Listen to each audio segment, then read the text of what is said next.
Hola, boas tardes a todos e a todas. Moitas gracias por estar aquí.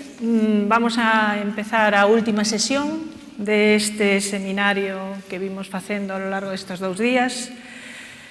Iniciaremos esta mesa redonda de sistemática, la misma que la que hicimos ayer, y entre las 5:30 y 6 más o menos tendremos a Floria Amlinger para darnos a través de online la última conferencia. Para entrar en esta mesa me gustaría hacer unas puntualizaciones que he venido apuntando a lo largo de la mañana y sobre las que podríamos discutir o las que podríais discutir a lo largo de esta sesión. Bueno, algunos apuntes que he ido cogiendo. El primero, pues he visto que existe una gran dependencia entre la planificación del tipo de recogida o no recogida de la fracción orgánica y el tratamiento que se le aplique. Entonces habría que evitar decisiones que puedan afectar al futuro la gestión de los residuos.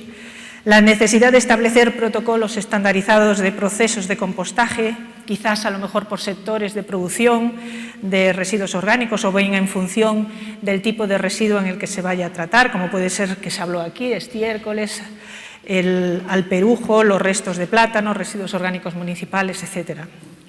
También se ha mencionado la relación en la universidad de la cocina del compostaje, que habéis hablado esta mañana. También me ha parecido muy interesante los trabajos que ha hecho la Universidad Miguel Hernández, salido del apartado anterior, en las recetas para las cocinas, ¿no? Para los distintos residuos, así como el desarrollo de esa plataforma que han hecho sobre la calculadora del compost. También la importancia que se ha destacado a la figura del maestro compostador como responsable operativo del proceso de compostaje, aunque exista también un responsable técnico. La necesidad de establecer guías para el uso del compostaje en función de sus características, sustrato, enmienda, fertilizantes, las posibles mezclas que se puedan realizar con el compost con otros productos orgánicos e inorgánicos para obtener otra serie de recursos con características concretas. Nacho nos ha dicho que existen más de 300 tipos de compost diferentes que están en el registro del Ministerio. La necesidad de acompañar y asesorar en los requisitos del compostaje y, por tanto, del agrocompostaje, no simplemente inspeccionar y supervisar, sino también establecer cooperaciones para resolver los posibles problemas que puedan encontrarse.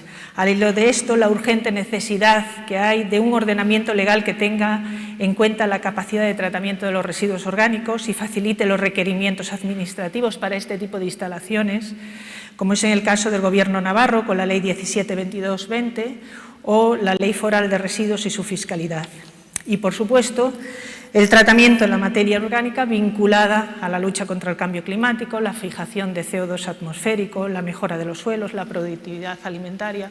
O sea que tenemos para discutir largo y tendido.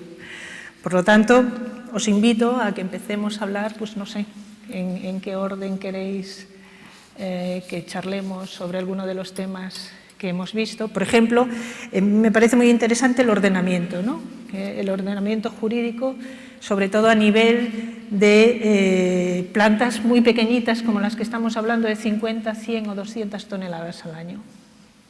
¿Quién quiere entrar? Ana.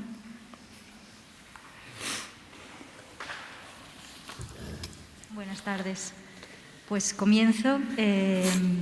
Me alegra que os haya resultado interesante la exposición y, bueno, matizar también que la orden todavía se encuentra en tramitación. No sé, creo que lo he dicho en la presentación, pero quiero recordarlo, que llevamos 2 años esperando que se ponga en marcha y que, bueno, que tampoco vamos a poder pasar de la legalidad a la legalidad, pero que todavía queda mucho camino por recorrer. Estamos contentos porque empezamos a tener un paraguas jurídico, ¿no? Y a dar cobertura a todos esos agricultores que están trabajando ahora mismo bueno, pues todavía se la están jugando un poquito. Y estamos contentos, pero que todavía queda mucho que afinar y que seguramente con esta ley, pues con esta orden no nos equivocaremos, pero que se trata de perder el miedo a equivocarse también. ¿Queréis seguir un poquito? ver, ¿sí? ¿Se oye? Demasiado. No, decía para Francesc, para Ana y para la gente que ya tenéis ese avance, bueno, o sea, la nueva no está, pero a lo mejor podéis hablar de Navarra, los navarros. ¿Qué tamaños? Porque lo que me ha quedado a mí todavía, o sea, está claro que hay una figura de calificación ambiental, se le llama licencia con calificación. ¿De qué tamaños estamos hablando en cada caso? O sea, Francesc, decías ayer, sí es posible que los ayuntamientos... entonces, yo creo que la cifra es muy importante. Si son en cada caso, lo que está en la norma, borrador de norma o en la realidad ya implementada, ¿qué tamaños de planta son los que entrarían por esa vía municipal de calificación ambiental y competencia municipal? La pregunta que yo quería. No me ha quedado claro en cada sitio. Buenas tardes. A ver, en primer lugar, creo que hay que diferenciar varias cosas. En Cataluña, por ejemplo, las licencias ambientales son otorgadas por los ayuntamientos, salvo que en algunos casos sean ayuntamientos pequeños y que se soportan en las comarcas, en los consejos comarcales, ¿no? Y cuando ya se trata no de licencia ambiental, sino de autorización ambiental, el régimen que se aplica entonces ya es otorgado por la administración del gobierno. Cuando empezamos a racionalizar un poco la cuestión de la tramitación ambiental y su simplificación y su agilidad, nosotros en Cataluña, como somos ente competente que intervenimos en la información ambiental, vector residuos, de todas las instalaciones de compostaje, porque es prescriptivo y tenemos que hacer informes, tanto sea de una planta de compostaje de residuos municipales como de estiércol, como de residuos industriales, lo primero que hicimos fue intentar buscar una cierta homogeneidad en cuanto a los requisitos que aplicábamos, porque no era una cuestión que a un tipo de residuos o de plantas el nivel de exigencia fuera muy alto y en otros muy bajo. Intentamos buscar el sentido común y aplicar las mismas pautas, ¿no? Pero además de esto, lo que sí que vemos que lo que no podíamos hacer es poner al lado, comparar o exigir una pequeña planta de 2.000 toneladas al lado de una planta de 100.000 toneladas. Y por tanto, intentamos introducir una cierta simplificación, que no menor exigencia, pero simplificación a todos los niveles, ¿no? En cuanto a cómo debe estar el suelo preparado o impermeabilizado, incluso algunas operaciones, frecuencia de análisis de compost. No tengo ahora la lista aquí para mencionarla, pero sí que intentamos incidir en esto y luego en las garantías financieras, que también es importante, porque hay un fijo y un variable y no tenía mucho sentido que estuviéramos aplicando los mismos criterios, ¿no? Por tanto, sí que intentamos, ya una vez detectada esta necesidad, de buscar una cierta diferencia. ¿Dónde está el límite? Yo no lo sé, pero yo creo que, por ejemplo, por lo menos esta es mi apuesta y mi propuesta, ¿no? Todo lo que hace referencia a compostaje comunitario, esto debería estar exento de licencia ambiental y evidentemente tiene que estar regulado, bien regulado, pero simplemente con una comunicación debería ser suficiente. A partir de aquí, y estamos hablando, no sé, igual seguramente Ramón y Carlos podrían matizar y corregirme, pero no sé, hasta 200 toneladas, por ejemplo, 150, esto sería para mí una escala de compostaje comunitario, que no serían iguales agrupaciones de instalaciones de compostaje, ¿no? Pero a partir de aquí, pues hasta unas 2.000 toneladas, de 200 a 2.000 más o menos, esto no es científico, esto es simplemente intuición. Entraríamos en una escala, para mí, una escala de compostaje de pequeña dimensión, que tiene que tener una licencia ambiental, porque esto sí que no podemos escaparnos, pero podemos graduar en la intensidad y los requisitos, ¿no? Y a partir de aquí aplicaríamos, digamos, los criterios convencionales normales. Y para mí depende del contexto. Un contexto muy denso o muy rural dependerá. Pero yo, si tuviera que elegir, pues plantas de 5.000, 10.000, 15.000, máximo 20.000. Plantas más grandes las hay. Y a veces quizás es necesario, pero estas plantas, pues cuando hay problemas, los problemas son mayúsculos, ¿no? Y es más fácil corregir problemas en plantas pequeñas que no en plantas grandes, seguro. Pero esto tiene otra contraparte, que por lo menos algunos responsables o algunos políticos piensan que cuanto más puntos de compostaje existan en el territorio, son más puntos que tienen un cierto riesgo de descontrolarse y de tener un problema. Por lo tanto, a veces esto es un criterio que les frena. Cuando estamos hablando de un compostador, una planta comunitaria, no digo que no pueda haber problemas, pero en todo caso son problemas muy menores y fácilmente reconvertibles y solucionables. Bueno, buenas tardes. Yo, Navarro de Adopción, te cojo la pregunta. La idea que tiene la normativa navarra está ahora con un máximo de 300 toneladas y ya comentaba Raúl de ampliar a 500. ¿Por qué? No hay, como decía Francesc, no es una razón científica, es una razón más de desconfianza desde la Administración por desconocimiento y porque sabemos todos el compostaje, la fama que en unos sitios se arrastra. Entonces, es decir, bueno, una cosa pequeña que sepamos o que nos dé garantías que puede estar bajo control, que si pasa algo no va a ser demasiado grave, pero que nos dé la capacidad de analizar cómo va a ir el modelo, qué puntos débiles, qué puntos fuertes tiene y a partir de ahí saber qué tenemos que exigir sí o sí y qué cosas pueden ser ya más graduables. Entonces, la orientación del proyecto Josenia desde la Administración de la Comunidad Foral de Navarra fue un poco con esta visión, ¿vale? Y retomando un poco lo que decía Francesc, claro, es extrapolando a otras comunidades, a otros territorios, ahí de qué te van a exigir o cuál va a ser el tamaño mínimo, es que entra un factor humano muy importante, y más de lo que nos suponemos. Bueno, es lo que yo he vivido y un poco lo que quería transmitir en mi charla, que te encuentras eso, pues técnicos, personal técnico de la Administración que no sabe qué tiene que pedirte algunas veces. Entonces, su referencia, pues oigo, son documentos, por ejemplo, eso, la guía de plantas de compostaje de Cataluña, en el cual pues ya te exigen ventilación forzada, sistemas de depuración de gases y tal, y no son conscientes de para la capacidad que le están pidiendo. Otras veces es un factor más prosaico, es decir, oye, más plantas es más trabajo para mí, tengo que ir a controlarlas y demás. No me interesa. Y te van a poner todas las barreras que puedan para que esos proyectos no vayan adelante.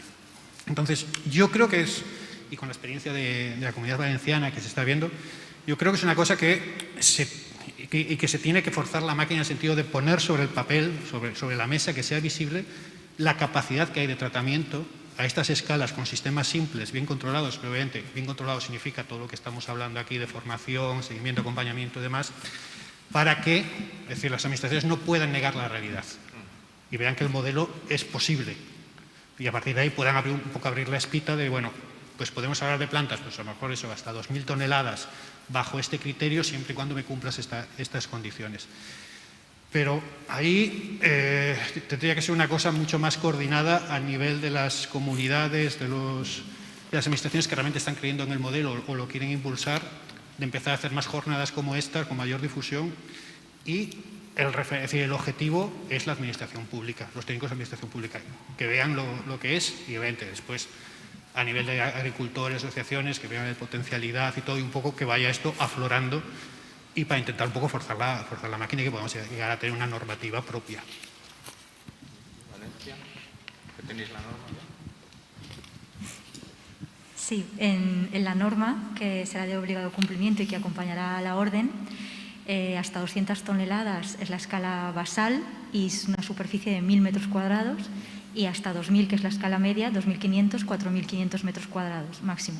Y limitar esa superficie es, como ha dicho Ramón, más por tema de desconfianza que por criterios técnicos o científicos.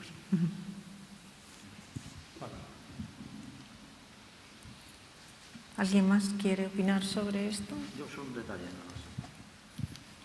En realidad, digamos, también habría que valorar elementos de qué lesión puede producir.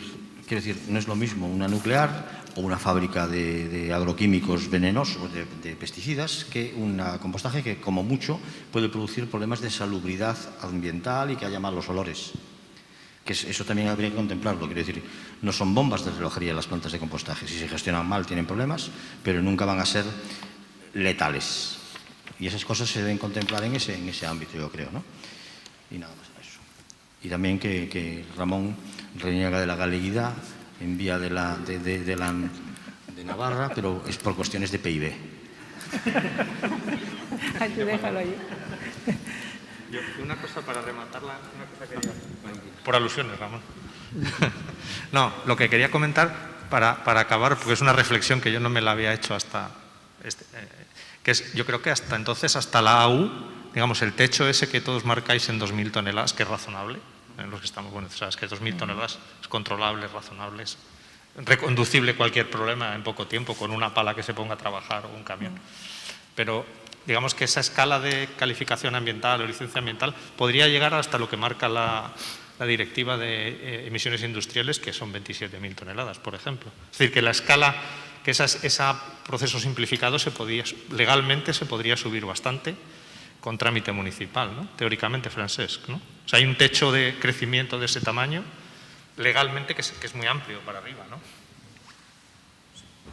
Si no recuerdo la cifra, creo que es la que dices tú, y es cierto, hasta este nivel es licencia ambiental. Por lo tanto, un ayuntamiento puede, digamos, otorgar esta licencia. Hay otro factor que antes no he mencionado, que es importante, que es un factor que a veces se utiliza en contra de las instalaciones pequeñas descentralizadas, que es el factor de economía de escala. Creo que a veces esto se aplica de forma muy incorrecta. Y yo soy muy convencido de que es cierto que 2 plantas pueden ser más caras que una, pero todo depende de cómo sean las plantas, cómo se diseñan y cómo llegan a compartir infraestructuras, ¿no? La planta que esta mañana he mencionado, una planta que es la de Boadella, que es una planta pequeña, no era una planta, formaba parte de un conjunto de una red de 8, 9, 10 plantas que sí cada una tenía su pequeña obra civil, pero que compartían maquinaria. Al final, el proyecto quedó en esta planta. No se hicieron las 8 o 9 plantas, que habría supuesto una reducción importante de esta inversión, pues repartida en una o repartida en 10. Y el sistema podía funcionar. De hecho, todos los equipos que habían eran todos trasladables. Estaba pensada para tener un pequeño vehículo con un enganche y te llevas los equipos, porque no cada día vas a estar cribando o tamizando compost, lo harás de vez en cuando. Por lo tanto, había cierta capacidad de repercutir las inversiones en varias plantas y de compartir tanto personal como infraestructura, maquinaria, por ejemplo, ¿no? Por tanto, esto a veces yo creo que es un aspecto que se olvida, pero que mucha gente aduce a que, bueno, que una planta tienes un interlocutor, tendrás un problema, puede ser un problema enorme, pero bueno, que los costes por tonelada de inversión son más favorables que cuando hablamos de más plantas de menor capacidad. Yo creo que esto no siempre es así. Luego, complementando con lo que ha comentado Francesc, por un lado estaría lo que son los costes de inversión, que puede tener sentido la economía de escalas para los costes de inversión, pero luego están los costes de la gestión del día a día, ¿no? Si tenemos 2 plantas pequeñas, los costes vinculados al transporte de los biorresiduos desde los puntos de origen al punto de tratamiento se reducen drásticamente. Y eso no es un coste que es en un momento concreto, sino que es durante toda la vida de la instalación, ¿no? Entonces, con ese planteamiento de pequeñas plantas, lo que son los costes de transporte se pueden reducir. Y que proporcionalmente es muy superior al coste de tratamiento. O sea, de promedio se habla de 2/3 partes de coste de recogida y 1/3 parte de coste de tratamiento, de gestión. Por tanto, es importante poder tener en cuenta también este aspecto, ¿no? Yo estas plantas todas, las pequeñas, las veo economía mixta. O sea, un agricultor que tiene ganado y no sé qué, una cooperativa que tiene una fábrica de zumo y trata. O sea, al final, también es que eso es muy importante.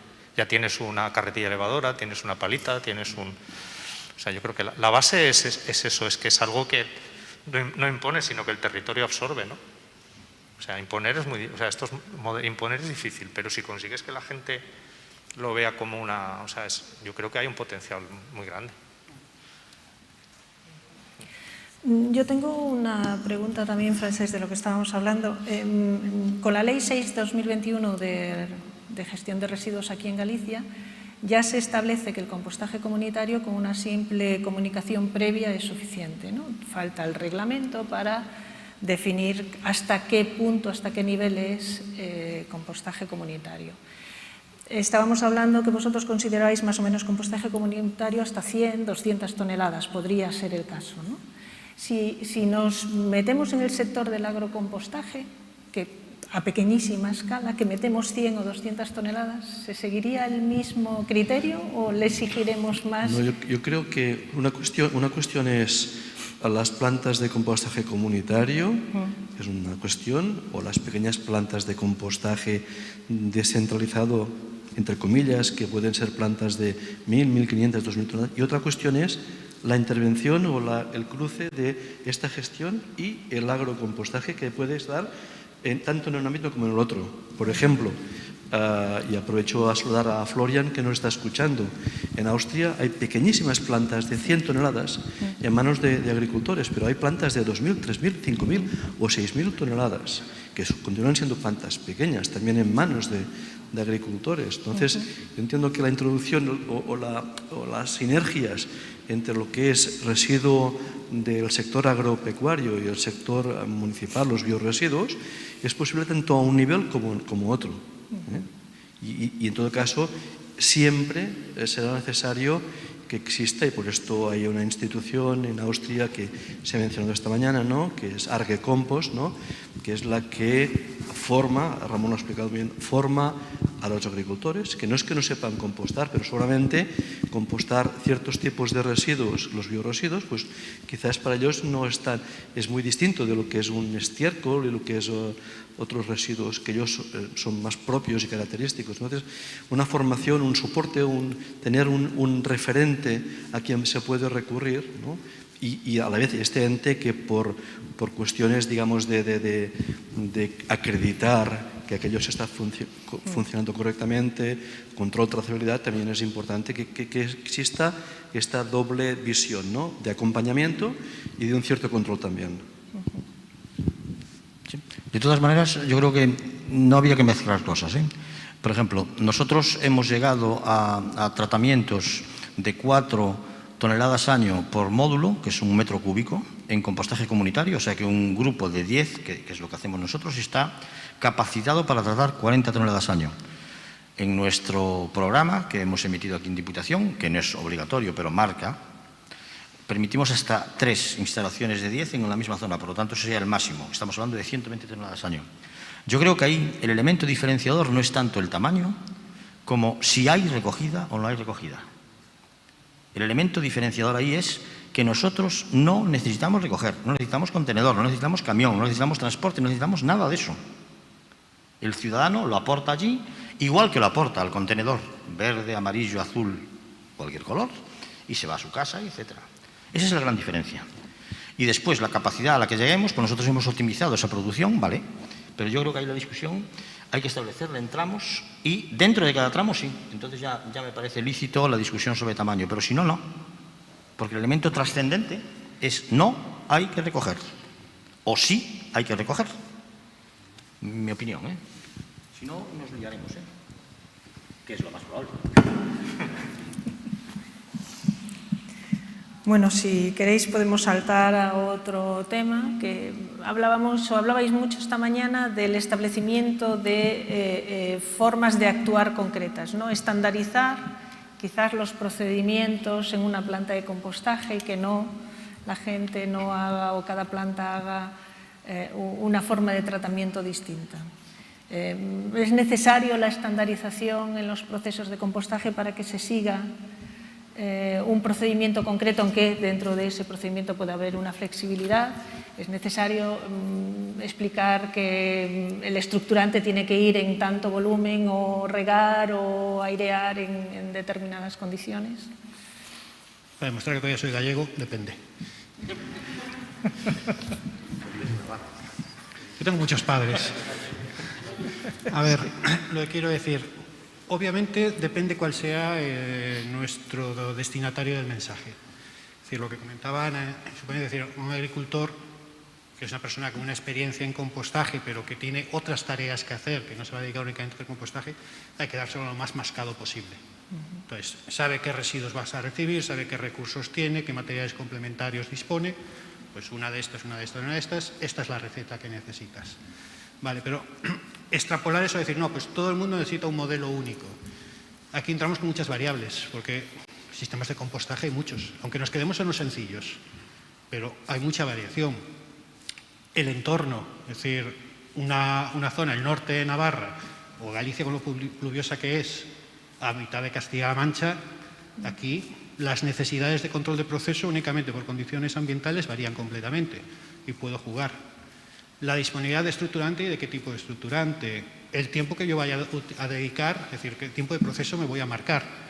Si quiero, el agricultor quiere un compost muy maduro o quiere un compost fresco, un poco lo que comentaba Xavier esta mañana. Entonces, entran muchos elementos que creo que perjudicarían o se verían perjudicados si yo propongo una receta única, un modelo único. Lo que yo creo que hay que buscar los elementos comunes, efectivamente, lo que comentaba Carlos, si no hay estructurante, estás entrando en un camino muy peligroso. Entonces sí que vas a tener problemas. Entonces, un mínimo de estructurante sí habría que marcar unas características. Hablaban, obviamente, del riego. Pues, obviamente, la humedad es un parámetro clave. Entonces, tener claro que en X momentos habrá que introducir las necesidades de riego y dónde va a venir ese líquido. Y elementos de esta índole. ¿Vale? Después, pues, unos requerimientos de proceso y pues garantizar que tienes una fase termófila, que el proceso es en condiciones aerobias, todas estas cosas. Pero yo creo eso, que marcar receta única va a llevar a más confusiones, a más potenciales problemáticas que al revés. Yo por lo menos lo veo así. Yo no me acuerdo exactamente, pero creo recordar que el documento fin de residuo, este que hemos comentado esta mañana del 2014, no es un documento técnico pero de referencia. Entonces yo creo que en tamaño de planta, o sea, lo que te dice es que si quieres compost fin de residuo, estoy pensando más en las plantas, no sé si hace unos escalones y entonces establece un plan de muestreo, pero para que sea compost fin de residuo hay un criterio de materias primas, hemos hablado de un criterio de proceso de temperatura-tiempo, calidad final del producto, pero luego también tiene que haber un sistema de, o sea, no tanto, por supuesto, un conocimiento y una forma de operar, pero el sistema de calidad es alguien que viene de fuera, una entidad tercero acreditada que viene, muestrea y te dice, oye, la materia prima cumples, las fichas de compostaje están y has hecho las muestras en tal laboratorio y te dan bien. Entonces me parece que, no sé si habla de plantas hasta 1000, luego de 1000 a 5000, pero ahí sí que en los anexos hay unos, o sea, no es ley porque estamos hablando de cosas que están en esa evolución, pero es, como todo esto que se hace en la Comisión Europea es bastante sesudo y tiene mucho, normalmente son los austríacos, los alemanes, y creo que está ese protocolo ahí marcado y es un documento bastante bueno, es exigente, pero es un documento bastante bueno de referencia para, no tanto de control de procesos, sino de estructura de aseguramiento de la calidad. Y es obligado, es decir, si tú no tienes a alguien que te viene y te toma la muestra, mira lo que estás procesando, ve tus protocolos de control y ve tu analítica, no, tu compost lo estás haciendo perfectamente, pero si no hay eso, no es fin de residuo. Entonces no cumples con eso, eso quería comentar. La parte comercial del compost. Sí. Xavier, la parte comercial del compost. Bueno, no, me gustaría plantear un tema, es decir, que desde el tema del compostaje, claro, yo he visto las cifras son importantes, 300.000, 400.000, y parece que el compost entrando al mercado sea una cosa neutra.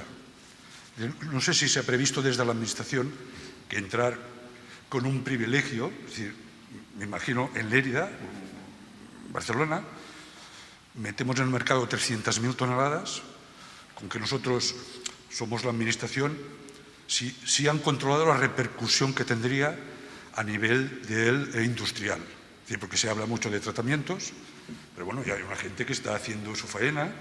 Y claro, tengo la percepción de que meter en un mercado 300.000, 400.000, 500.000 toneladas, no lo sé, o sea, como una cosa muy neutra. Y además, no valorizando, sino que la valorización se hace en la recogida. Somos muy buenos en la recogida. No sé si me entendéis, ¿no? Claro, en una zona como la mía, donde hay un excedente de que la economía circular, he escuchado aquí, parece que sea al lado de casa. Claro, para mí la economía circular es centro de España y, esperando la normativa nueva, el sur de Francia. Esto para mí es la economía circular.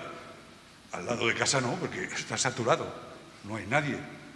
O en contrapartida, la gente que yo le sirvo mi compost ecológico lleva las manzanas a Alemania. No sé, debe ser que aquí somos más pobres y no podemos pagar. No sé si me has entendido. Entonces, claro, si se ha valorado desde la Administración, la gente que ya estamos trabajando, el impacto que puede tener.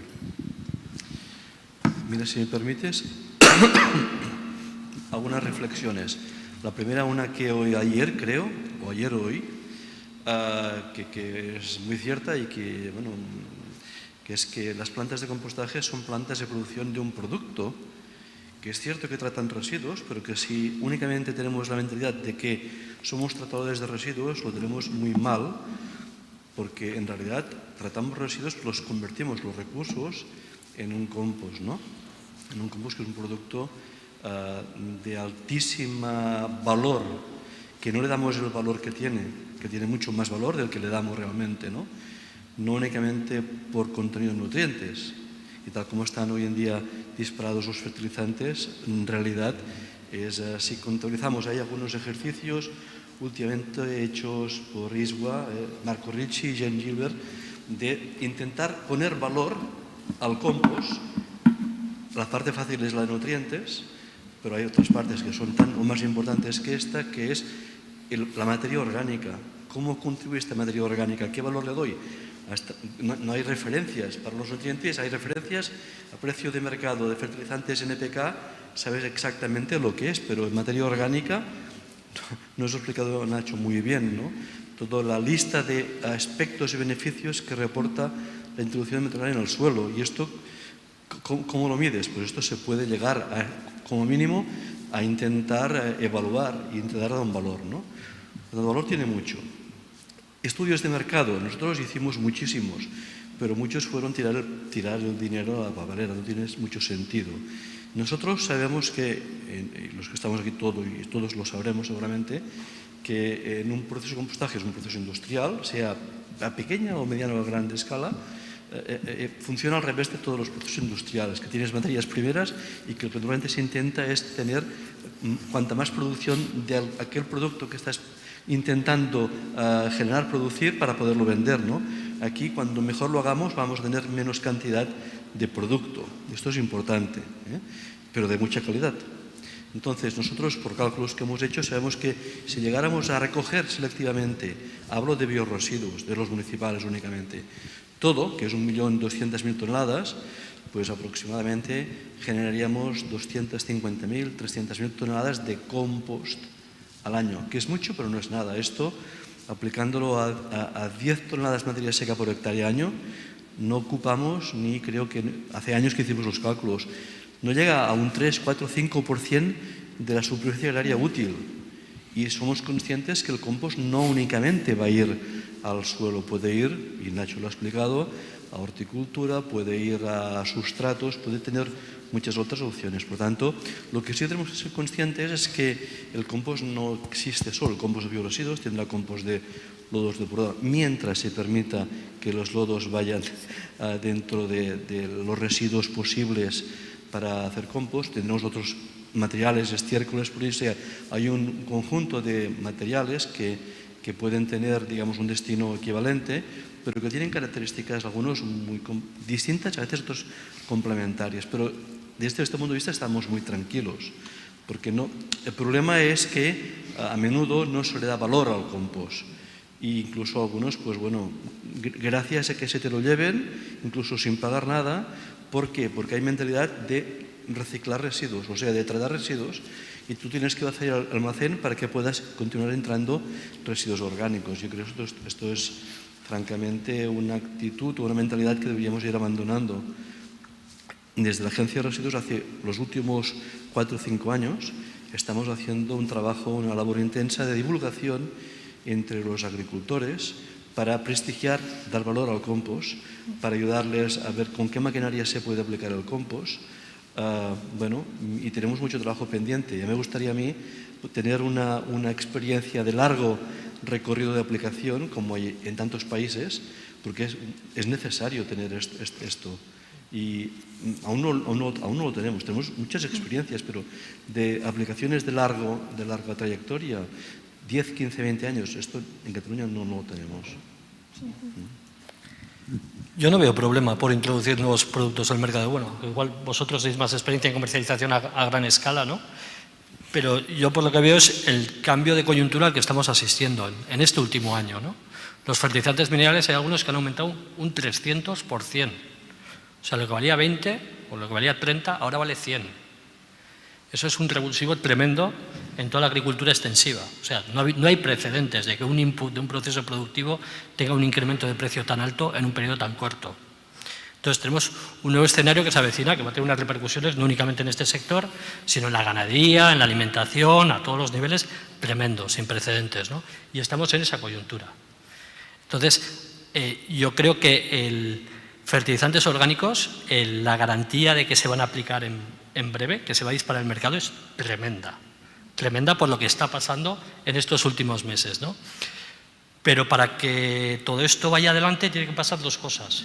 Una, que los productos que están en el mercado tengan calidad, tengan garantías, no tengan impropios, tengan una trazabilidad, tengan unas garantías, sobre todo si son de proximidad en este mundo, que pues muchas veces es un mundo complejo, ¿no? Y el tener confianza en los productos es muy, muy, muy importante. Y luego la otra que habéis comentado, que es los equipos de aplicación. En muchísimas zonas no hay equipos de aplicación para aplicar en el ámbito agrícola. Yo no hablo de jardinería o de horticultura urbana. En el ámbito de lo que sería la agricultura extensiva, que es la gran consumidora de este tipo de productos, pues en muchas zonas no hay equipos. Y en la medida que las zonas se van desarrollando equipos y se van instaurando empresas de servicio con equipos y capacidad de aplicarlos, pues se facilitan muchísimo las cosas, ¿no? Y luego el tema de los ensayos. Ensayos de experimentaciones, a largo plazo sí, pero también experimentos demostrativos. Porque para abrir un mercado pues hace falta que la gente cambie, ¿no? El que va a consumir aquello, que cambie un hábito de consumo. Y si es algo que ya de por sí es reacio por un ruido de fondo que hay en algunas cosas que no dice palabras bonitas de esto, pues es necesario hacer ensayos demostrativos, que la administración o las empresas que están detrás de estos ámbitos realicen ensayos y que lleven allá a los potenciales consumidores, a los agricultores, para que vayan y vean in situ los ensayos. O incluso, como has comentado antes en La Palma, ¿no? Que el primer año repartís gratis y ahora ya teníais lista de espera. Pero con esa gratuidad lo que habéis conseguido era romper esa primera inercia, ese primer escollo que había, ¿no? Y luego ya cuando ya conocen el producto, lo ven y ven que aquello no muerde, ni tiene cuernos, ni rabo, ni nada, pues entonces comienzan a aplicarlo, ¿no? Sí. Entonces hace falta hacer esa pedagogía de cara a los agricultores y de cara a la sociedad en general, ¿eh? Por eso los ensayos en las escuelas, experimentos a pequeña escala, es importante. Pero desde luego la coyuntura que tenemos del aumento de precio de los fertilizantes minerales y toda la política de cambio climático y toda la corriente que viene detrás, o sea, más fácil no puede estar, yo creo. Sí, Aunque no quita que haya zonas que están saturadas por la ganadería de porcino o lo que sea, donde es que ya no entra un kilo de nitrógeno. Sí.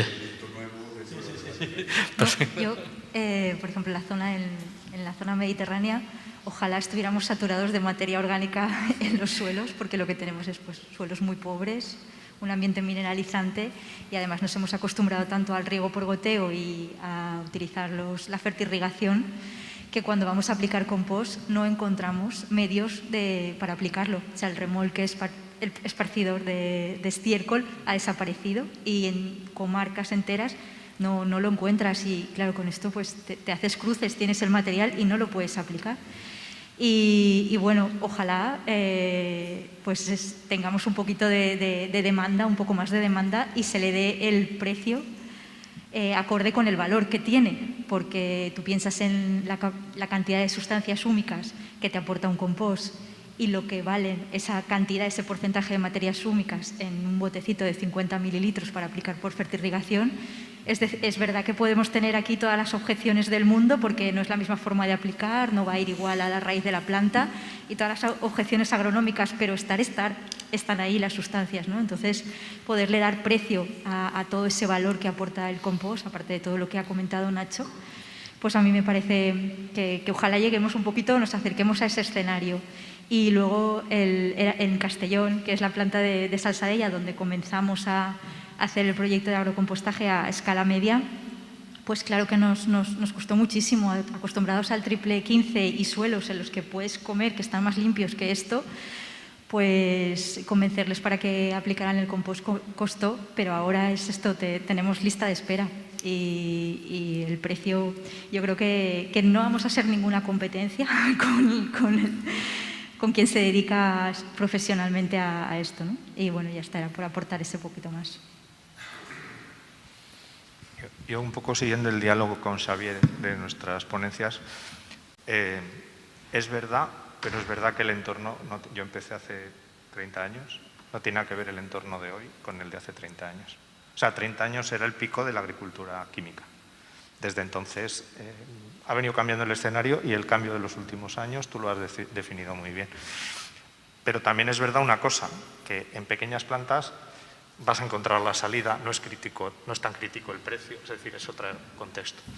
Pero es verdad que ya alguien también, me parece que fue Ramón el que dijo el mapa de dónde está la gente, pues el 75% a nivel español y mundial más todavía está concentrado en grandes áreas. Entonces tener 100.000, 200.000 toneladas de compost en un ecoparque en Madrid, en Barcelona, es un problema. Aunque todo fuera perfecto, aunque tuviéramos recogida hiperselectiva. Entonces, nosotros lo que vemos ahí, y de hecho es un proyecto que nosotros nos gustaría, estamos en ello, a nivel de I+D, y llevarlo a industrial es difícil, tú tienes que diferenciar tu producto. Entonces, la pelletización es un paso, la granulación o la formulación de organominerales de baja graduación.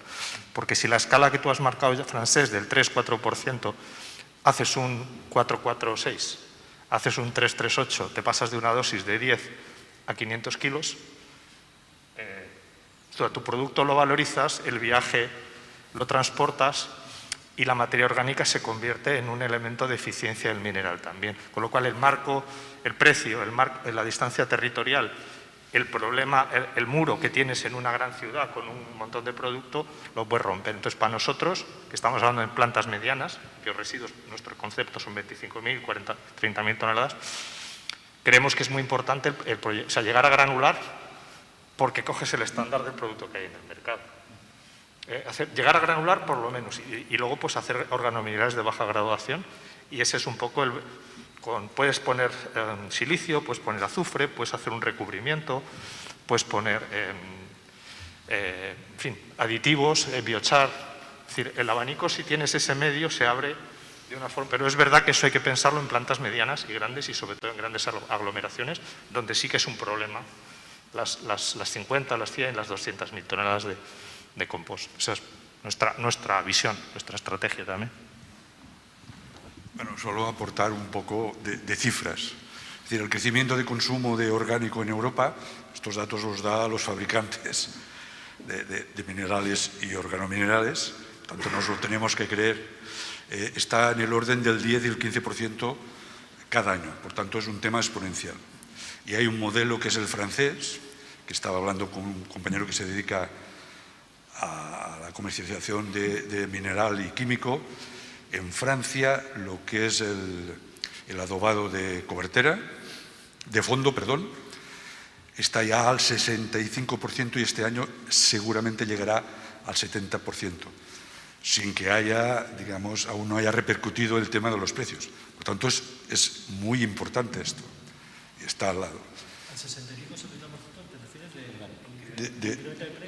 No, es decir, el mercado total de Francia, es mucho, Francia es un país agrícola, seguramente este año llegará al 70% el abonado de fondo.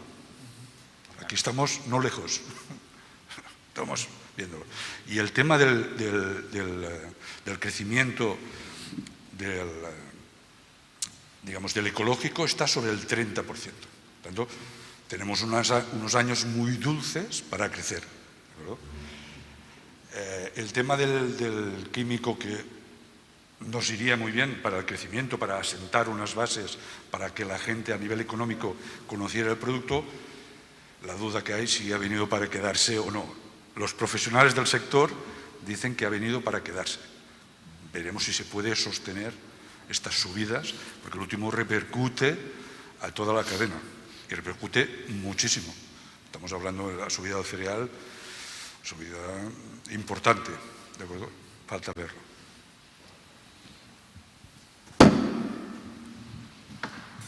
En ese sentido, decir, por ejemplo, en la zona media del Valle del Ebro, donde estoy yo, hay mucha industria agroalimentaria, muchas son francesas o capital francés y siguen los estándares de Francia, muchas de ellas.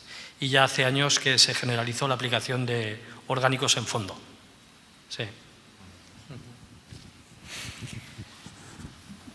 Yo precisamente, bueno, no voy a entrar en este asunto, yo estaba con Xavier cuando empezaron con el granulado, ¿te acuerdas? Que nos salieron granos a todos. Y era una cuestión de entrar en el mercado porque era lo que el que lo utilizaba demandaba, ¿no? Que era presentarlo guay, ¿no?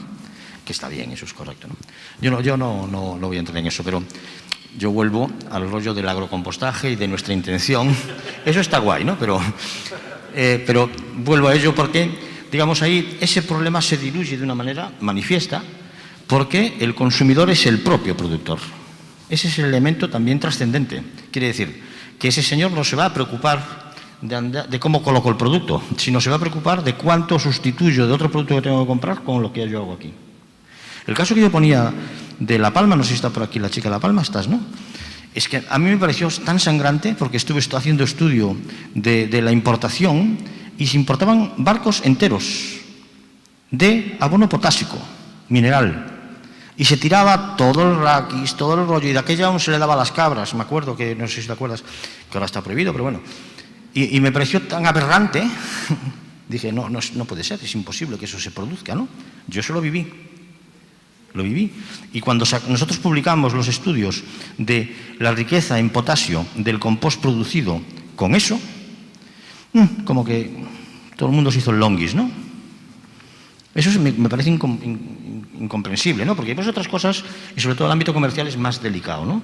Y la habilidad de vender, yo he conocido en alguna empresa que ya he trabajado, gente que vendía cubitos de hielo a los esquimales.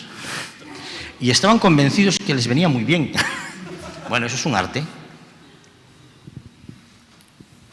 No hablo de ti. ¿Más cosas que queréis poner en la mesa de lo que se ha hablado esta mañana? ¿El público quiere hacer alguna pregunta a los que están aquí presentes?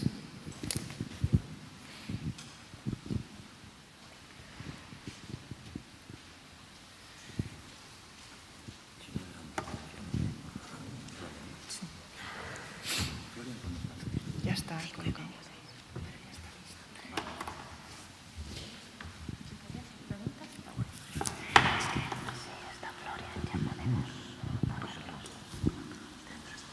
Buenas a todos de nuevo. Tengo así dos dudas muy rápidas. Una es para Carlos. No sé el proyecto cómo lo vais a hacer, si van a ser mediante licitación pública y estas cosas, lo de los viticultores, qué autorizaciones se le van a exigir, si os vais a acoger a esta posibilidad de normativa municipal, porque no me acaba de quedar claro, y si va a ser a través de ordenanzas municipales, con esa competencia municipal para conceder autorizaciones medioambientales. Y una última duda, que no sé quién la podría responder, es más a nivel gallego, si creéis que se va a poner un canon al vertido que puede incentivar que todas estas prácticas que lleváis en Revitaliza se puedan casi ser, que haya un incentivo positivo a hacerlas, porque el canon del vertido se sube y eso está sobre la mesa, pero no sé si tenéis información de si se va a hacer. Y a mí me gustaría saber en concreto, aparte de cómo lo vais a hacer en Pontevedra, cómo se puede acoger un ayuntamiento a dar una autorización municipal para una planta de hasta, hablabais de 2.000, yo con que fuera para 200 creo que sería suficiente. Es una realidad que a día de hoy en el Estado español, en Galicia en concreto, se puede aplicar o nadie se va a atrever porque nadie lo ha hecho y no hay un marco al que acogerse para que lo hagan. Gracias. Sí, yo respondo ahora, ¿no? Primero, ¿no? patino un poco en las cuestiones de orden de legalidad aplicable, ¿no? Creo que el paso que falta, que creo que Francés en cierto modo lo dio, es que, digamos, la parcelización de nosotros legislamos para el bioresiduo municipal, nosotros legislamos para el residuo ganadero, nosotros legislamos para el residuo tal, cuando en realidad hay unas concomitancias clarísimas, ¿no? Entonces había que superarlas, ¿no? Porque si no es inviable esto. Lo que también dijo César en su momento, ¿no? La redacción de la ley anterior, que decía que no se mezcle lo que ya previamente ha sido mezclado y no sé qué es. La parte contratante en la primera parte será la parte que... Bueno, eso es un rollo patatero, ¿no? Entonces, yo creo que eso se debe superar por cuestiones de lógica intrínseca, ¿no?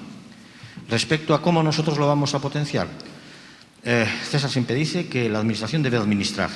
Yo tengo mis dudas al respecto, eso desde luego debe hacerlo, pero también puede inducir a buenas prácticas dentro de sus posibilidades económicas. Entonces, nuestra cosa es dar la incentivación en startup, o sea, la incentivación para superar los momentos de tránsito, de inercia, de algo que se estaba haciendo, algo que se está haciendo, y que ese tránsito pues tiene sus peligros asociados, algunos desconocidos, ¿no? Que es lo que hemos hecho con el Revitaliza. Con esto, pues buscamos una financiación, una cofinanciación, de modo que facilitemos económicamente ese tránsito a quien tiene que emitir. Por ejemplo, aquí está un representante de Martín Kodaks, Joaquín. Por cierto, encantado de que vinieras. Y es una bodega muy importante, hemos tenido ya tratos con ellos al respecto y tal, porque yo hablé de denominación de origen Rías Baixas, pero Rías Baixas es mucho, ¿no? Pero ellos son importantes y aparte sensibles, ¿vale? Ellos serían los receptores. Nosotros, aparte de convencerles y darles la matraca, digamos, le facilitamos económicamente si tienen que hacer una inversión al respecto y primamos eso, ¿no? Y en función de eso le damos un dinero que complementarían ellos con su interés al respecto. Y por otro lado, si no financiamos o no potenciamos el emisor, pues puede estar Joaquín esperando allí, a ver si vienen, pues no vienen. Claro, con lo cual se queda cojo el tema. Entonces buscamos también la otra financiación, que es financiemos a aquellos que han de emitirlo. Ellos sus residuos ya lo van, de hecho ya Joaquín lo sabe, lo estuvimos viendo allí, ya compostan de manera más pequeña y tal, ya compostan parte de sus residuos. Esto es darle, digamos, un marchamo más fuerte. Pero nosotros lo que buscamos es esa sinergia con lo urbano, que no tiene salida y que podría tener, si fuera grande, un problema de estocaje. Yo he trabajado en plantas donde teníamos montañas de compost que no éramos capaces de colocar. Y esta mañana estoy hablando contigo, me parece que fue ayer, de Cuart de Poblet, de Guadassuar, inmensas plantas que producían mucho compost, de calidad, algunas muy malas, pero otras podían ser potables y que no se los tenían que comer. Entonces, en este caso, ese problema no lo hay. Y financiamos a los concellos, pues Cambados, por poner un ejemplo, igual que puse Martín Kodaks, no te molesta, ¿no, Joaquín, que cite? Pues igual, pues Cambados, que es un concello limítrofe y además con muchas bodegas y todo el rollo. Pues igual se planteaba hacer una recogida selectiva de sus bioresiduos, hiperselectiva, muy bien hecha, para mandarlo a Martín Kodaks, que está al lado y que tendría costes en tránsito de nada y beneficio para todos, y nosotros financiamos eso. Esa es la cuestión. El interface será el lugar en el cual confluyen. Si hay elementos de trabas legales, pues entonces hay que superar esas trabas, porque es obvio que eso es un bien común. Las cuestiones legales, pues claro, a mí no me competen, pero hay que superarlas. Si se comprende que eso es bueno para todos, para todas las partes implicadas, ¿por qué no? Y dice, pero nunca se hizo, pues en algún momento hay que hacerlo. La legalidad, yo tengo problemas con la legalidad, no es que yo sea kinky. Yo tengo problemas con la legalidad, tengo muchos problemas con la legalidad y creo que se genera de una manera cuestionable en algunos aspectos. Os puedo decir que yo personalmente he vivido, no daré nombres, he vivido etapas en este país me refiero a Galicia, en las cuales se bombeaba agua en estaciones hidroeléctricas por la noche, de abajo a arriba, porque el diferencial que había en el pago del kilovatio hora en diurno y en nocturno era tal que permitía que el balance económico de bombear agua, que es una locura, es decir, contra la naturaleza, contra la gravedad, contra la teoría de la gravedad, contra la ley de la gravedad, por la noche, pues compensaba. Y no solo compensaba, porque cuando nosotros le decíamos, en este caso, digamos, reivindicativamente, oiga, pero usted no se da cuenta que eso no puede ser. Y dice, eso es legal y además rentable. Posiblemente el apartheid era legal y rentable, menos para los negros.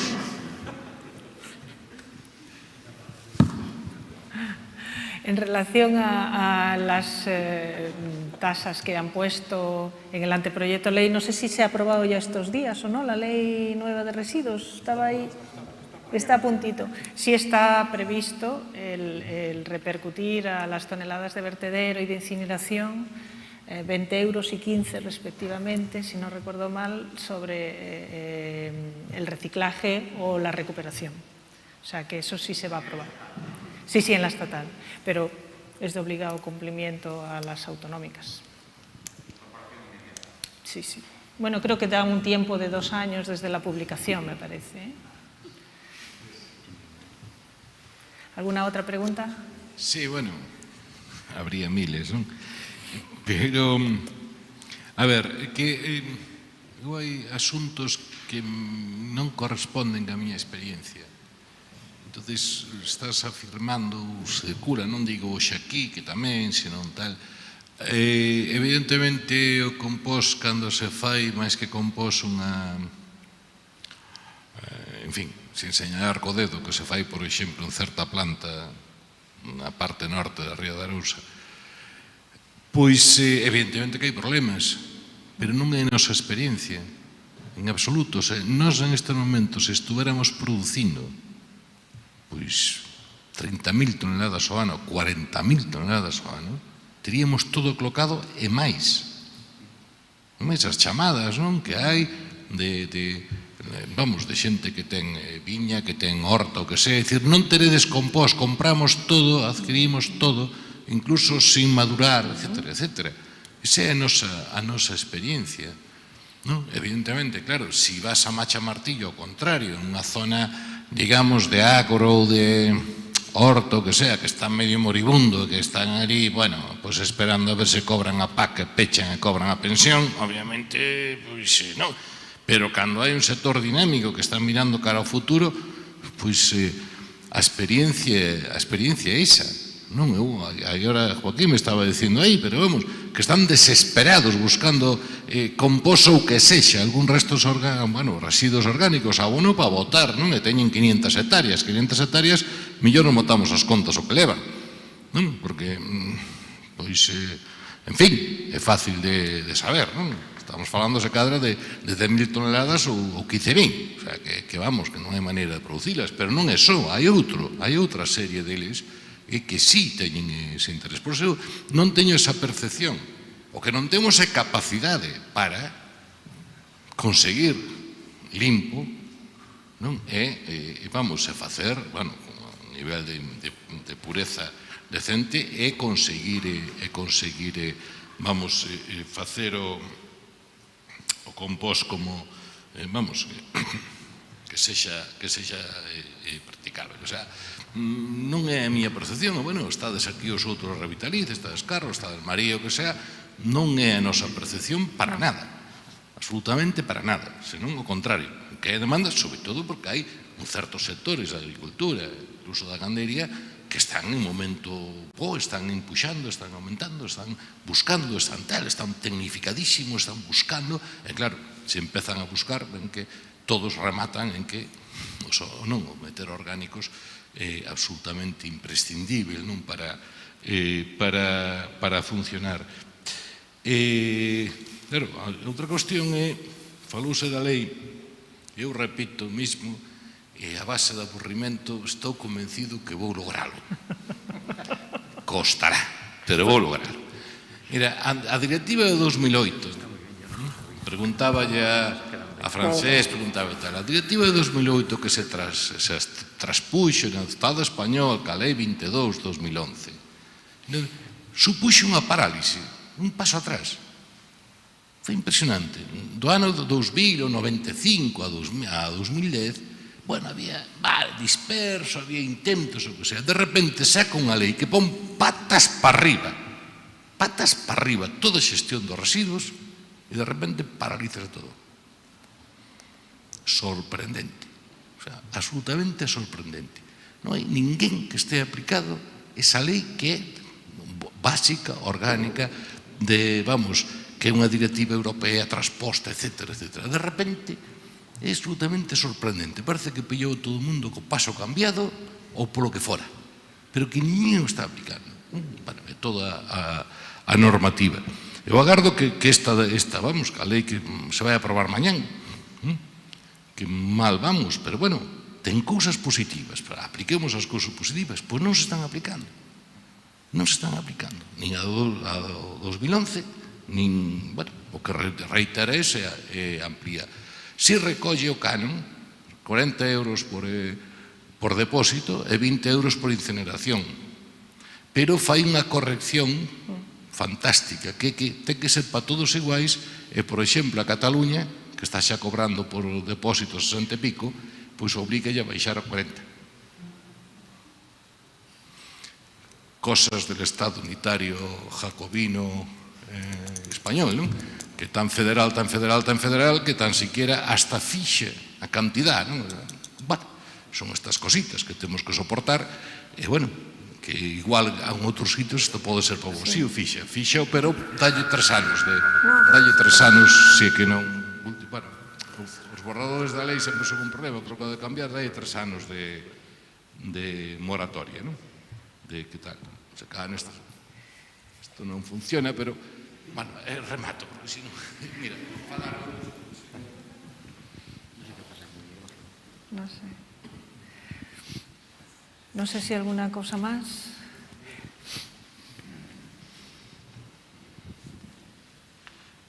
Buenas tardes.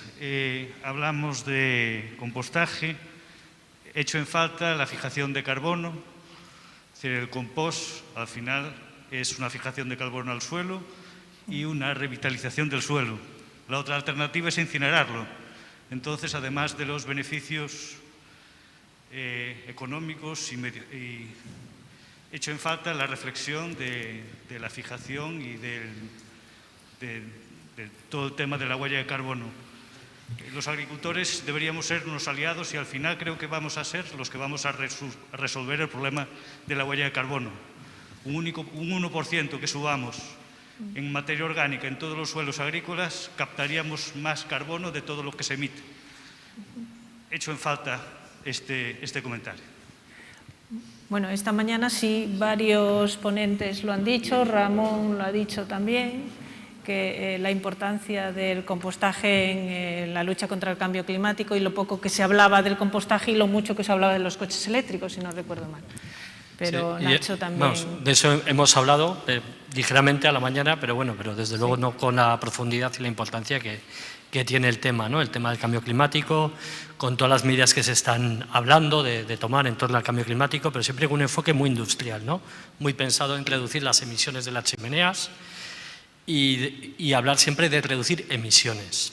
Entonces aquí es para hacer una reflexión profunda de la incapacidad que hemos tenido desde el sector primario, desde las personas que de una u otra manera estamos vinculadas con el sector primario, de vender los servicios no productivos que genera el sector primario, ¿no? Y uno de ellos, desde luego, es la captación de carbono. La captación de carbono en el suelo, el secuestro de carbono, el transferir carbono al suelo y el preservar ese suelo. Preservar ese suelo haciendo que tenga una mejor estructura, no se erosione tan fácilmente y permita el mantener ese recurso tan preciado que es el suelo, que es el sustento de la vida, ¿no? Entonces, yo la reflexión que quería hacer es que no hemos sabido hacer lobby para vender ese atributo que tiene la agricultura y que no lo tiene ninguna otra actividad. Nadie más, ninguna otra actividad humana que tenga tal implantación en el territorio como es la agricultura, tiene capacidad de hacer eso. Y la agricultura es capaz de hacerlo y, sin embargo, no es capaz de transmitir ese mensaje a la opinión pública. El sector industrial, que por otra parte es un sector que es principalmente emisor, sin embargo, las pocas acciones que hace para captar carbono sí que ha sabido venderlas y ha sabido hacer lobby en torno a ello y ha sabido generar modelos de negocio en torno a ello, mediante sistemas de ventiladores que captan aire, lo filtran, les traen el carbono, hacen ladrillos y los meten en minas. Y están cobrando dinero por ello. Y sin embargo nosotros, que hacemos eso de una manera per se, no somos capaces de rentabilizarlo ni socialmente, ni económicamente, ni a ningún nivel, ¿no? Yo creo que en ese sentido algo está cambiando, el mensaje de la FAO ya cambia. Cuando hablamos de acción por el clima se habla de secuestro de carbono vía agrícola y la importancia que tiene el suelo agrícola como sumidero. Porque sí que lo tenemos todos muy claro, los árboles que secuestran carbono, etcétera, pero en el suelo, en el primer metro del suelo, tenemos muchísimo más carbono que en toda la atmósfera y en toda la biomasa vegetal del planeta, pero muchísimo más. Y sin embargo es un contenido que va cayendo poco a poco, que se va oxidando. En la medida que labramos los suelos, que roturamos nuevos suelos, que les cambiamos la orientación y los hacemos productivos, estamos ahí generando grandes emisiones de carbono. Y no hemos sabido vender eso. Yo creo que tenemos mucho que aprender del sector industrial o de otros sectores.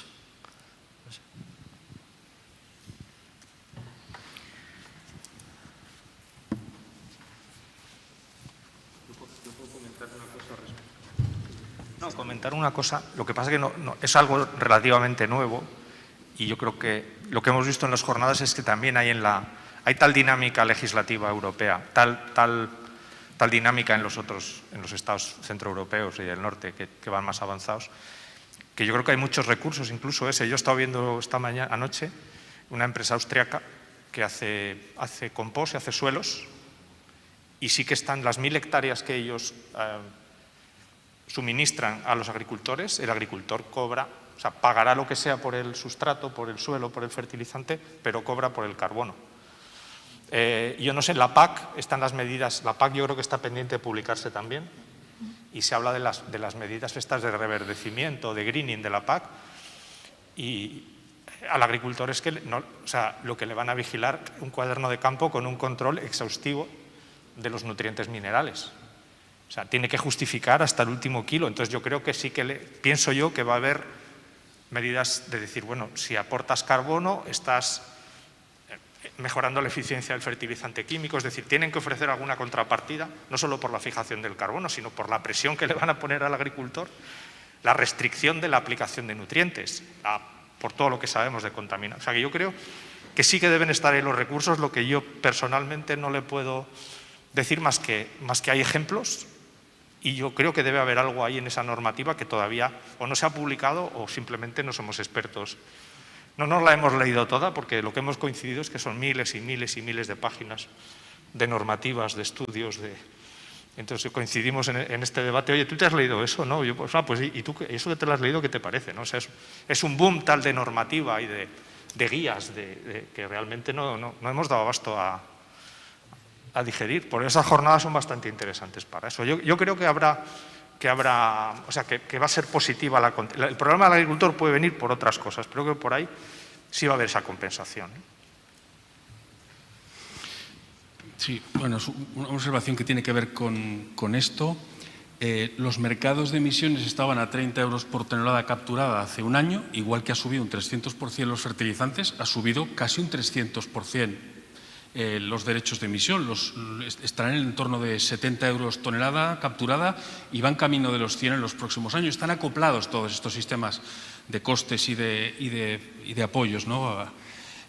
Los mercados voluntarios, el Ministerio los tiene, la voy a hablar como Inca, que viene de los altiplanos centroibéricos, no me siento así, pero bueno, voy a jugar el rol, ¿no? Hay mercados voluntarios donde se permite a las empresas agrarias o de cualquier otro sector que tengan un proyecto de innovación capturar carbono en suelos, justificarlo y comenzar a poder… Alguien va a tener que hacer eso y lo tienen que hacer los actores del sector, y que hay una bodega es una excelente noticia con esa sensibilidad como para que se pueda plantear a través del Ministerio comenzar a abrir esa brecha. Y por otro lado, quería recalcar casi como un titular: recogida hiperselectiva, tratamiento hiperdescentralizado, porque no es la comarca el ámbito en el que se están planteando las plantas, creo que es lo municipal o lo local. Y eso requiere términos nuevos, igual que el hiperselectivo creo que es relevante, el hiperdescentralizado también. Implica ya la proximidad de 2, 3, 4 kilómetros, que son distancias con una repercusión económica y en emisiones de gases de efecto invernadero importante. Y una pregunta es, hemos hablado de recogida y de tratamiento. Yo quería plantear algo que salió ayer y devolvéroslo a esta mesa. ¿Consideráis que hay posibilidades de una recogida por parte de los agricultores? lo planteo al modelo valenciano, al catalán, Ramón. ¿Pensáis que hay ámbito como para que se pueda hacer una recogida por parte de los agricultores? Porque en Austria es una de las posibilidades. En Flandes están dando puntuaciones en las adjudicaciones a aquellos agricultores que participan en la recogida, porque la eficiencia económica y ecológica de la recogida directa por el agricultor, si hablamos de 4 kilómetros, no tiene sentido montarlo en un camión. A lo mejor basta con un tractor o incluso como tracción animal, que es otra de las cosas que no es descartable. Entonces os lanzo la pregunta del tema de la recogida. Muchas gracias. Yo no voy a dar nombres por no meter a agricultores en un lío, pero se está haciendo. Es decir, en muchos territorios, precisamente eso, porque pequeños municipios, necesidad de materia orgánica, estar haciendo compostaje de manera contrabandista, por decirlo así, y son ellos los que hacen la recogida, sobre todo a grandes generadores, que es muy fácil dejarles un contenedor y que tiene muy claro para quién es, que necesita que vaya en estas condiciones de limpieza y demás, y ya lo tienen resuelto. El ayuntamiento mira para otro sitio y van adelante.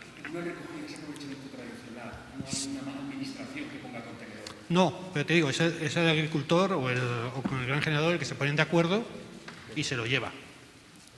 A partir de ahí, bueno, la Rabetsu es un ejemplo de cómo se introdujo también la recogida en la labor del agricultor. Pero aquí es donde habría que analizar realmente hasta qué punto, lo que también comentabais esta mañana, de la garantía de servicio. Es decir, no convertir al agricultor o analizar si realmente ese agricultor se puede convertir en un elemento que da servicio de recogida y tratamiento si tiene capacidad de dar ese servicio continuadamente durante todo el año con garantías de que si quiere ir de vacaciones, se rompe una pierna, lo que sea, no se va a interrumpir el servicio. Entonces, yo creo que es ahí donde habría que incorporar un poco la estrategia o intentar reproducir el modelo austríaco en el sentido de que oye, vamos a organizar el servicio, a lo mejor no tienes que hacer siempre la recogida del mismo agricultor, se pueden estar 3 meses uno haciendo recogida y tratamiento, 3 meses otro, lo que sea, pero de una manera que garantices la viabilidad del servicio a todos los niveles, tanto técnico como también económico, que les compense. Yo por ahí. A ver, yo creo que sí, que esto está pasando ya, menos de lo que quizás debería. En Francia, en el sur de Francia, yo conozco varias experiencias donde se recoge con caballo, a la antigua usanza, y con muchos argumentos en favor del caballo y en contra de los automóviles o los camiones, ¿no? En Cataluña intentamos hacer una recogida puerta a puerta con caballo que no llegó a prosperar, más creo que por prejuicios que no por otros argumentos, ¿no? Y en cuanto a si los agricultores pueden llegar a ser operadores, yo creo que sí. En Austria así, Florian nos lo explicará. Tiene sus grandes ventajas y tiene sus inconvenientes o limitaciones que Ramón ha comentado. Seguramente en un país donde las grandes empresas están tan marcando territorios, pues seguramente que los agricultores entraran en este negocio. Una cosa es que composten, otra cosa es que empiecen a recoger. Esto pues sería delicado o como unos no sería fácilmente, digamos, aceptable, ¿no? Pero bueno, en condiciones de mercado, creo que si sale un concurso público, mientras quien se presenta acredite que cumple los requisitos, no debería haber ningún problema. Y creo que esto es todo. José María.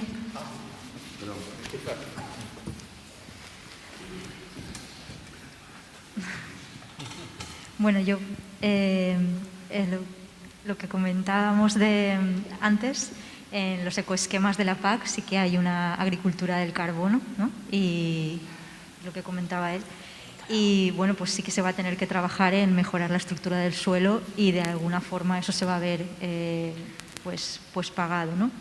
Y luego en Valencia, bueno, sabéis que Valencia está rodeada de una huerta, que estamos en la vega del río Turia, y no sé si alguno de vosotros habéis leído Cañas y Barro o algo de Vicente Blasco Ibáñez, pero los agricultores siempre recogían los residuos de la ciudad de Valencia, pasaban, los recogían, los llevaban, los compostaban para alimentar esas huertas, porque solo con la caballería pues no había suficiente materia orgánica. De ahí es que una de las empresas que recoge en Valencia es la Sociedad de Agricultores de la Vega, y ellos tienen parte de la recogida. Entonces, bueno, pues creo que podemos mirar a los orígenes de alguna manera y aunque ahora se han convertido pues, en una empresa que gestiona, creo que de alguna forma pues, está ahí la semilla y se podría recuperar. Yo en ese sentido, no sé, quería hacer una matización y así como decíamos que hay muchos tipos de compost, yo creo que también hay muchos tipos de personas que se dedican a la agricultura, ¿no? Tanto hombres como mujeres. Entonces hay muchos perfiles de agricultores, ¿no? Y desgraciadamente cada vez hay menos. El campo se está despoblando a una velocidad tremenda, las explotaciones no tienen relevo generacional y los poquitos que quedan es un perfil, al menos en mi zona, es un perfil de gente que tiene mucho dinero en general. Los agricultores que están quedando en el campo está habiendo una criba tremenda y los que quedan es gente que tiene un perfil económico medio alto, en general, al menos en la zona en la que estoy yo. Hay muchos tipos de agricultores, pero ese es un perfil en cultivos extensivos que es bastante habitual. Entonces, yo veo que es un perfil de personas que difícilmente los veo gestionando los residuos de sus vecinos, en general. Entonces, puede existir ese perfil, pero no creo que sea fácil encontrarlo en muchas zonas de España. Entonces, yo creo que eso es un problema.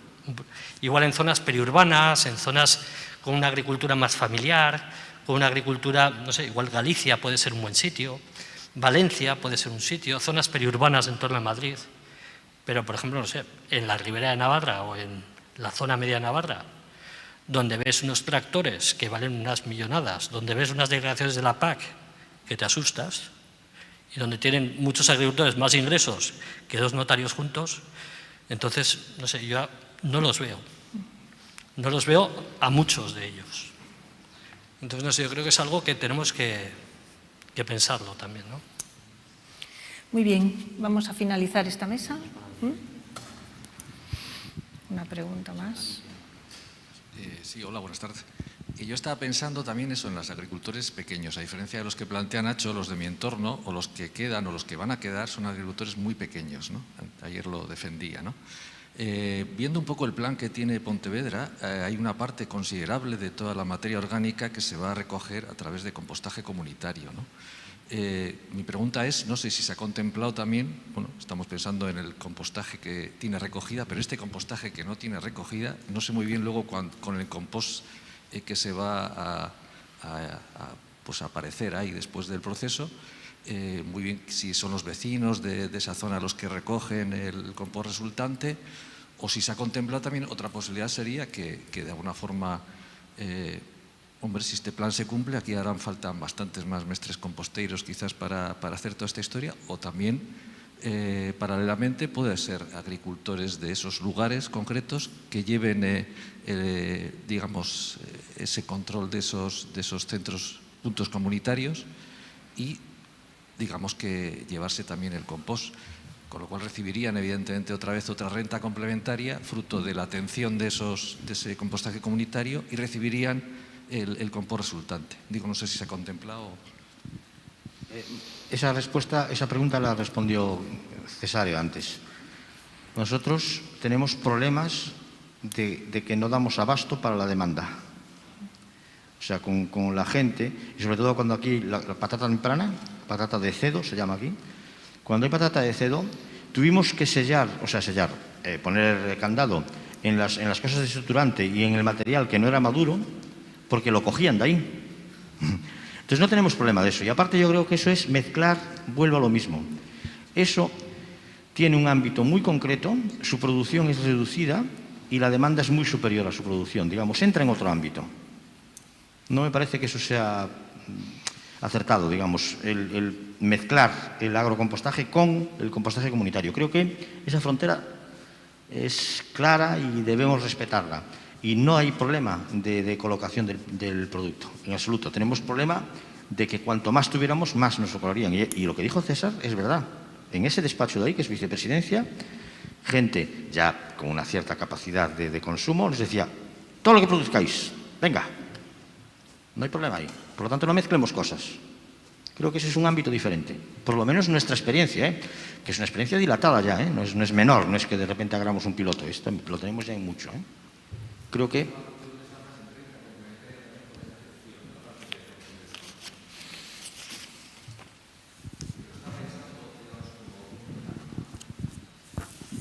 lo estaba pensando más como una otra oportunidad en otro porcentaje de todo este residuo orgánico que se va a tratar en Pontevedra, si se aplica este plan de renta complementaria para agricultores que atendieran esos puntos. O sea, no solo es, digamos, que llevarse el compost resultante, sino supongo que hay que remover, hay que trasegar.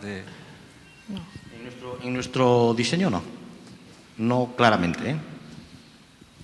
Ni lo necesitamos, ¿eh? Nosotros hemos gestionado eso con medios propios personales, hemos dejado de tener un corpus de mestres composteros importantes, ahora somos muy pocos. Digamos, hacemos asesoramiento, pero los concellos han asumido eso de manera muy buena, mayoritariamente. O sea que creo que no. Creo que sería contraproducente incluso. Creo, ¿eh? Última pregunta. Sí, se trataba de una observación con el tema del secuestro de carbono. Cuando Nacho hablaba de que realmente no hemos sabido vender el alto potencial del secuestro de carbono de la agricultura, es cierto que en estos momentos hay un concepto que se llama el carbon farming, que está pegando fuerte en Europa, pero también es cierto que hay una simetría en lo que es la ambigüedad. Me refiero a que hay muchas iniciativas, ¿no?, que, en primer lugar, el IPCC, por ejemplo, el panel de expertos del cambio climático, ha estado indicando que para que se considere secuestro de carbono tiene que pasar 100 años de estabilidad. Y eso es muy difícil de medir en tierra, productos que han estado, que bueno, que con el aire, con la humedad, con la temperatura, pues realmente es difícil probar esto, ¿no? Pero en segundo lugar, todos los estudios, y ha habido muchísimos y científicos, apenas han llegado sobre la benevolencia del secuestro de carbono por parte de la agricultura. No han llegado al ciudadano medio, no han llegado a... Lo que ha llegado en las portadas de los periódicos es que todos los estudios realizados sobre modelos de carbono pues que son realmente muy débiles y que se están replanteando hasta qué punto el secuestro de carbono puede ser posible o tienes interés en... Eso es lo que ves en el The Guardian, en El País, en El Mundo, pero o sea, quiero decir que hay como una simetría a la hora de presentar las benevolencias y las sospechas, por otro lado. Sí, sobre todo yo creo que eso en parte es porque la inmensa mayoría hay pocos estudios a largo plazo y los pocos que hay están hechos en zonas muy atlánticas, en zonas con un planteamiento agrícola muy diferente de lo que es la Europa mediterránea. Y todo esto es mucho más fácil de visualizar en situaciones extremas, en suelos pobres, en suelos mediterráneos, donde la oxidación es muchísimo mayor, en donde verdaderamente hay problemas, ¿no? Y es mucho más fácil de detectar este tipo de, o sea, el efecto de la materia orgánica a medio o largo plazo cuando lo llevas a un extremo. Cuando lo llevas a un suelo que tiene un 8% de materia orgánica, pues es que ahí no ves nada. Pero cuando vas a un suelo que tiene un 0,8% de materia orgánica, nada que le eches, ahí es donde se pueden ver mejor los efectos. Y desgraciadamente eso, pues los estudios de largo plazo pues están en Inglaterra, están en Francia, están en zonas atlánticas sobre todo, ¿no? Y habría que pensar el por qué no hacemos planteamientos de estudios a largo plazo, que esa es otra, ¿no? Y la bibliografía es atlántica, no es mediterránea. Muy bien. Vamos a tener ahora la última ponencia a través del online, de Florian Amlinger. Es ingeniero agrónomo, director de Compost Consulting y Desarrollo en Austria. Desde el año 1986 ha estado involucrado en proyectos de investigación y desarrollo en el área de la recogida selectiva de la fracción orgánica y de los procesos de compostaje.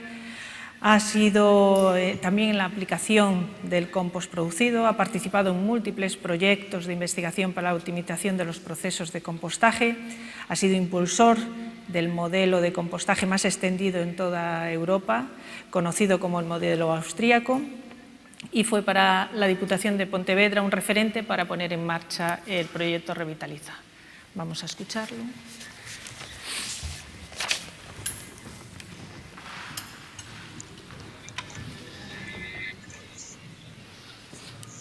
Sí.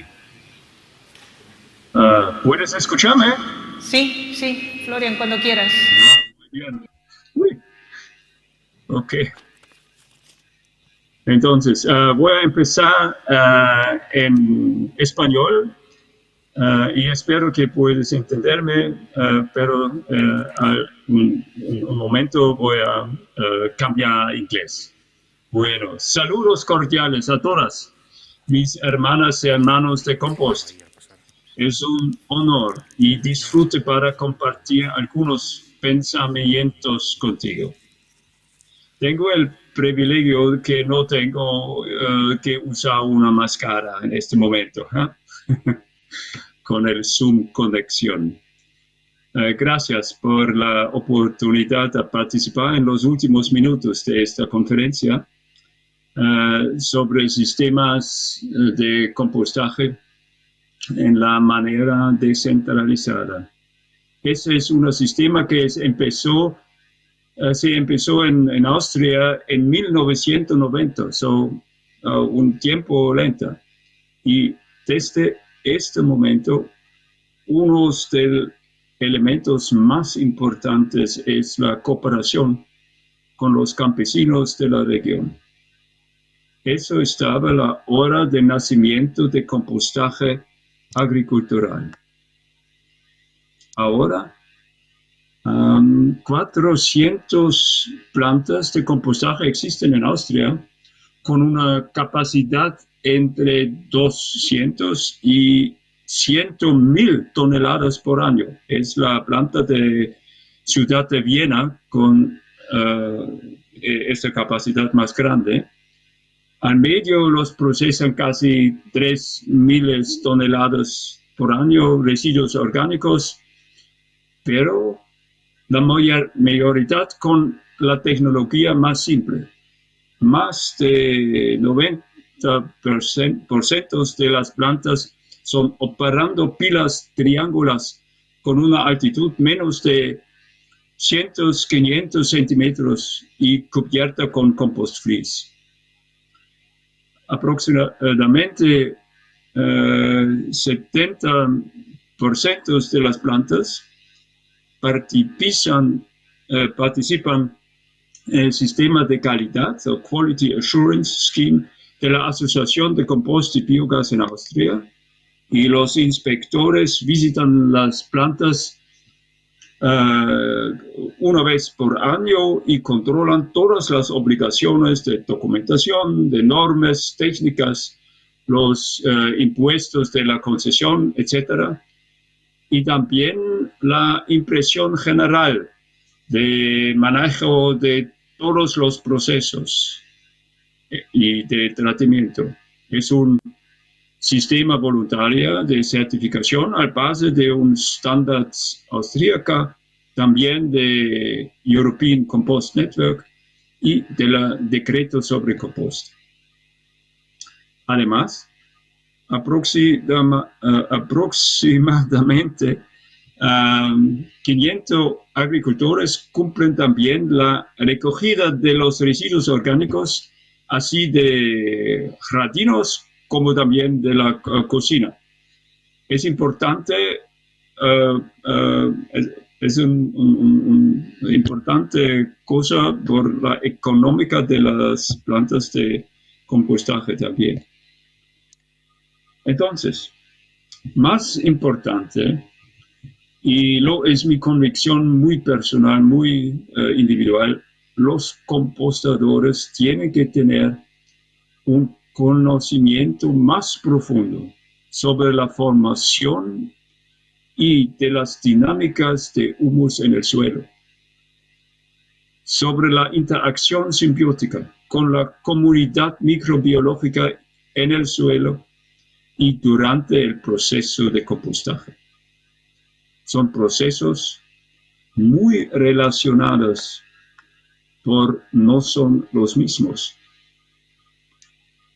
Compost no es producido en la naturaleza, ¿no? Es un proceso cultural. Nosotros somos los creadores de compost. Como consecuencia, tenemos que saber qué es nuestro objeto de esta actividad.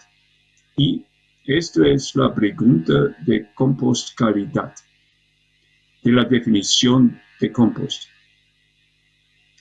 Además, tenemos que entender humus es el base de fertilidad, de la resiliencia de la biosfera, es el base de la vida de tierra.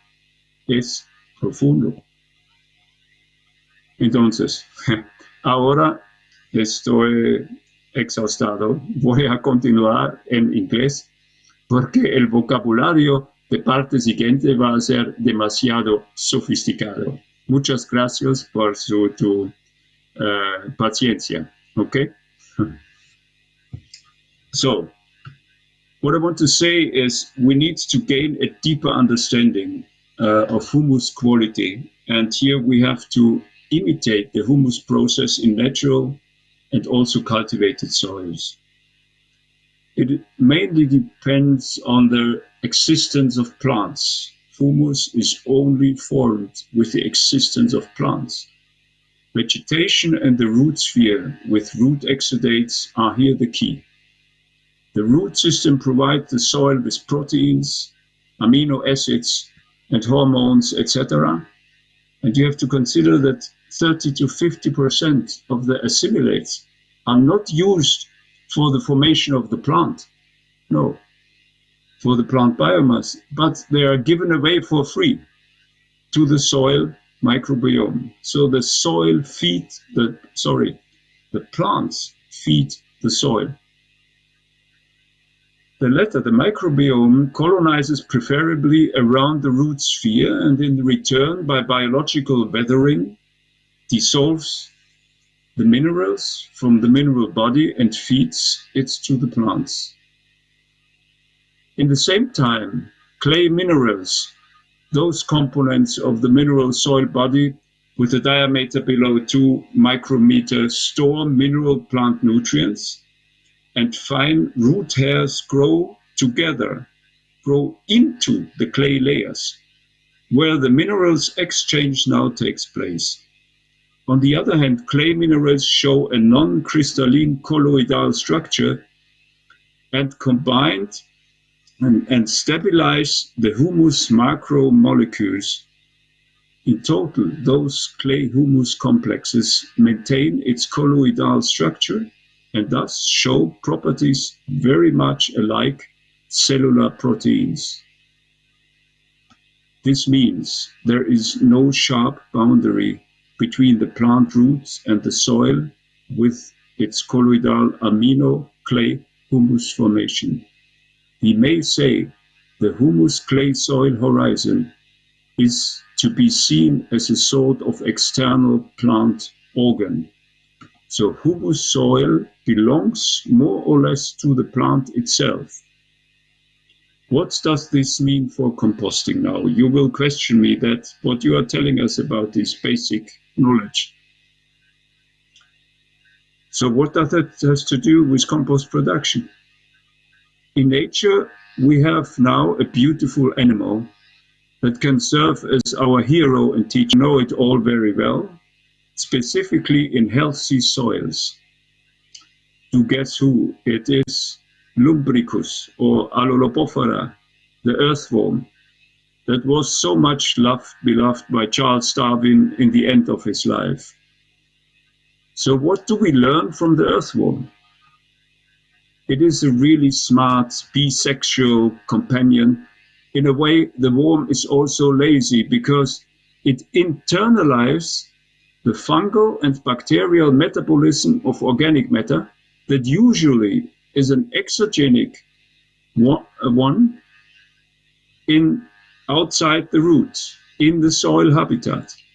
But he takes in the pre-digested organic debris covered with a dense fungi and bacterial community that does the work for further digestion to feed the worm, but also themselves. So the leftover is neutralized with calcium that is produced in a special part behind the throat, mixes and stabilizes it with clay and sand particles, and the result is the warm humus colloid. It is tremendously resilient against mechanical stress like water flooding, drought. And this one important element of soil fertility we want to achieve and maintain. And all this takes place in a very humid and oxidative environment. So you may ask, why am I telling you this? No, it is not a promotion for vermicomposting. It should give you the following evidence. For the formation of a valuable compost with best performance in our soils, to be resilient and to be stable and to be maintained for more than one season, we need to understand that no fertile soil worldwide was ever formed without clay. This means a compost that is produced without silicium, oxides, aluminium hydroxide, clay, minerals will provide very short-lasting and very ineffective humus compounds because the complexation was not completed. It is the natural soil formation between physical weathering of the dead rock and gravel via silicate and sand and loam towards clay.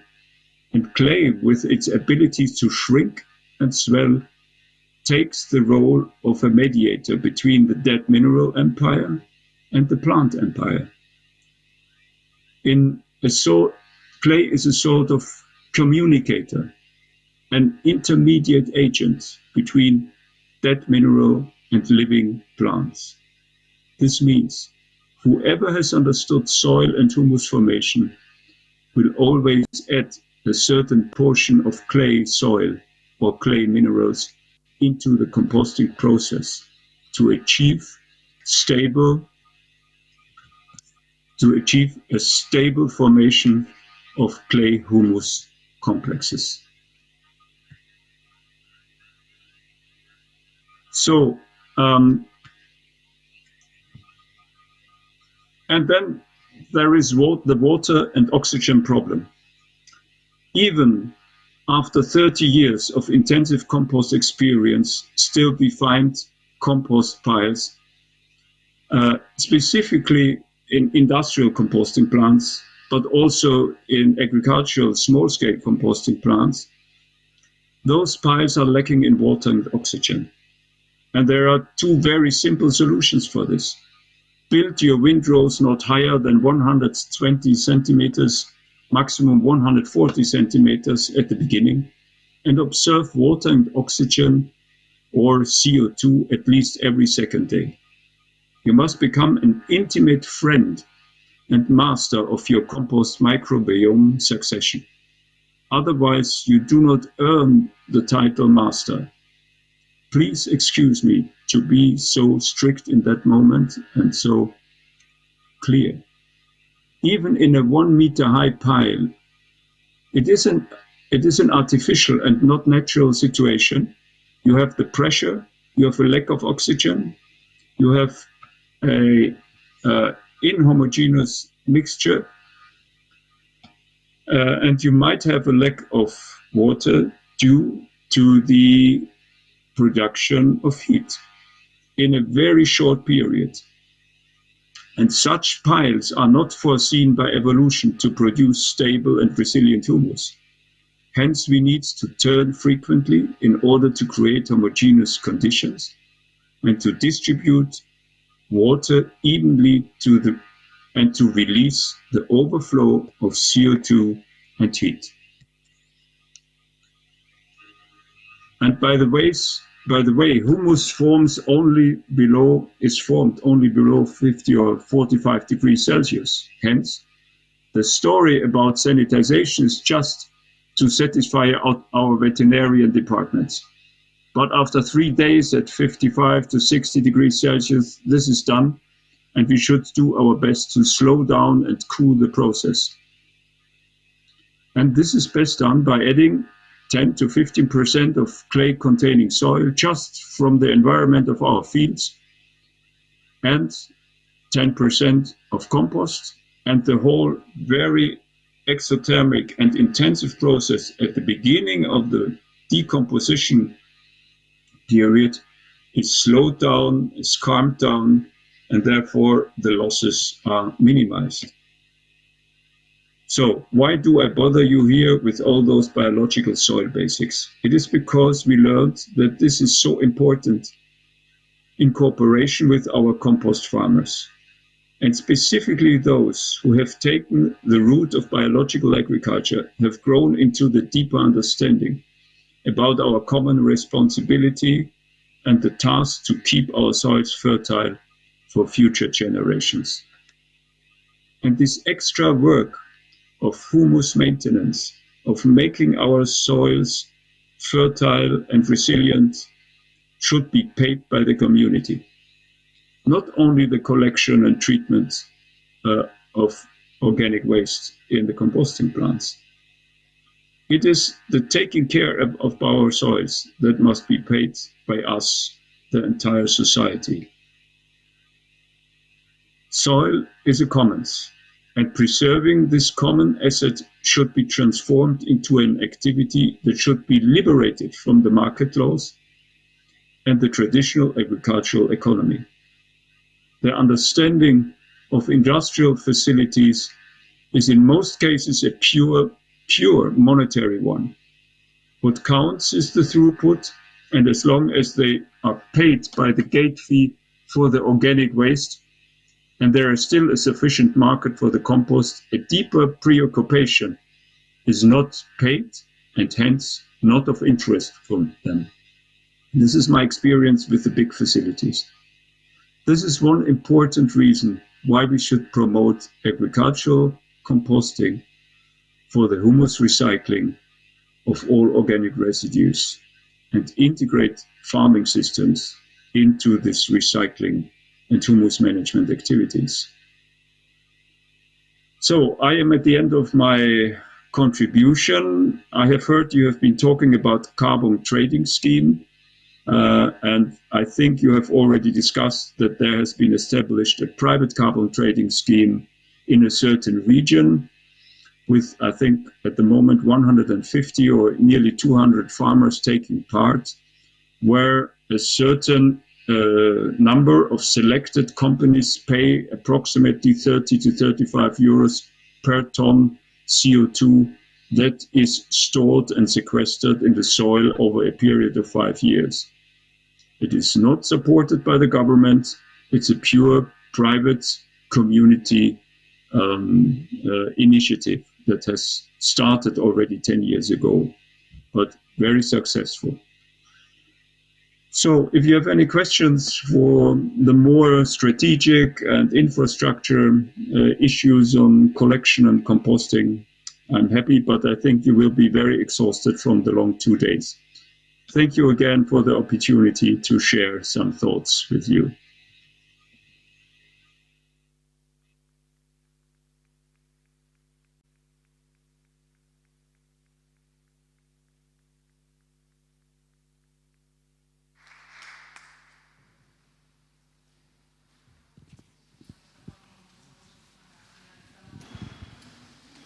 No, ya...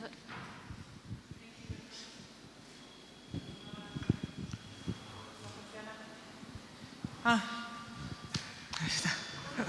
Ahora vamos a finalizar la sesión del Congreso y se va a acercar Carlos y nuestro vicepresidente para terminar con este Congreso tan interesante que hemos tenido estos dos. Gracias por venir. Falo primeiro, sí. Bueno, xa nos vamos. Eu quería, a última aportación era falar mal de José María porque é o que marchou. Pero é amigo, Nada máis, cedo a palabra a Cesario e por min encantado e moi agradecido a todos vos.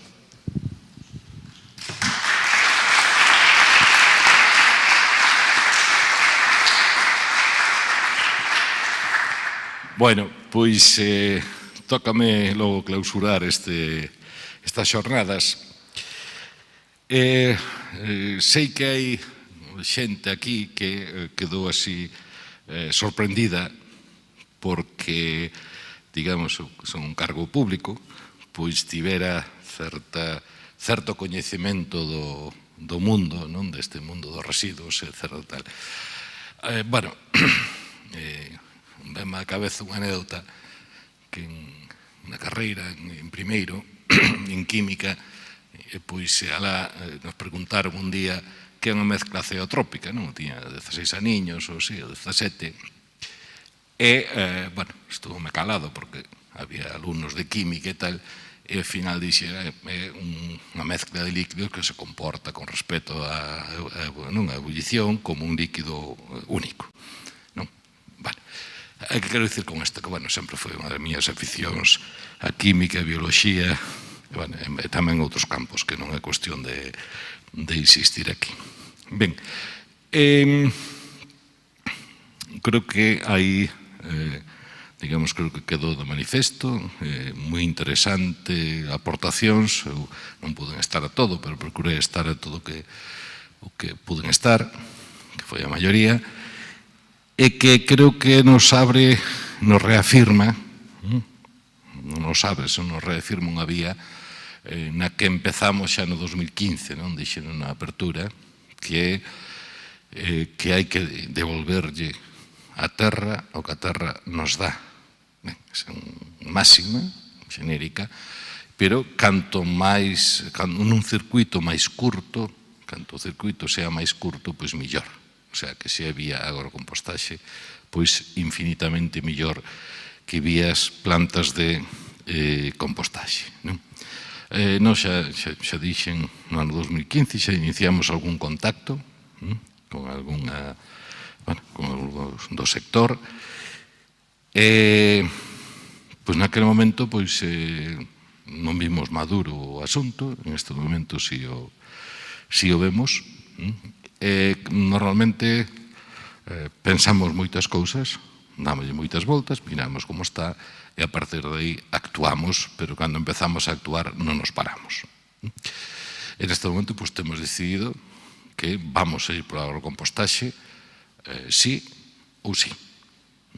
Cando nos poñemos, hombre, non vale dicir que 20 veces antes o fixemos e o conseguimos, igual a 21 non o conseguimos, pero creo que tamén, creo que o vamos a conseguir. Aquí temos que facer un traballo de contactos e de incentivación, non de que queiran facer agrocompostaxe. Hai suficientes granxas ou explotacións agrícolas da horta ou vitivinícolas que queren facer agrocompostaxe. Suficientes, incluso excesivas, para o que podemos dotarse. Ahora sí, ahora temos un problema. O problema é a famosa normativa. E a normativa casi sempre responde a intereses. A normativa nunca é neutra. Nunca.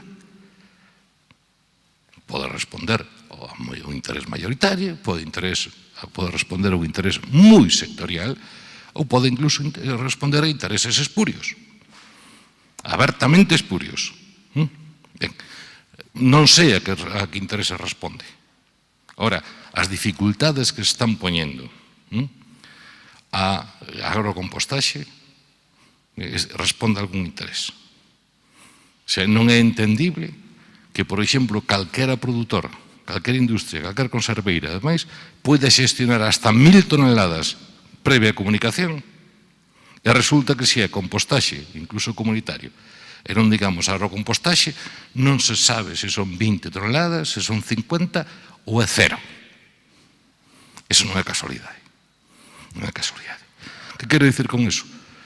Que o propio sector, que está en estes momentos cun problema grave de carencia de orgánicos, e temos experiencias na provincia absolutamente vanguardistas. Absolutamente vanguardistas. Que non conocemos todas. Pero en canto descargamos un pouco, por exemplo, topámonos con que ten unha granxa de vacún, de vacas, que prácticamente non usa xa abonos químicos para conseguir o forraxe. Non usa xa. Por qué? Porque está controlando a terra e ve que lle controla o pH, que aquí é ácido, cos problemas que ten, e pono neutro a base de non usar abonos químicos que estaban acidificando a terra. Ou temos, por exemplo, perdonar que non dea nomes, algún está aquí, temos, por exemplo, explotacións de viño que están facendo probas a ver si tal dosis de compost, tal outra dosis, menos, si vai mellor, si vai peor, etc. Iso está aí xa. Só le coller e darlle recorrido. Ben, entonces, sigo ca argumentación que pedimos, faremos todos os contactos que poidamos, que eles presionen para que o permiten facer. Como hai quen está presionando para que non, e non creo que sea moi difícil investigalo, non o sei, pero non creo que sea moi difícil investigalo, pois que presionen para que lle deixen facer.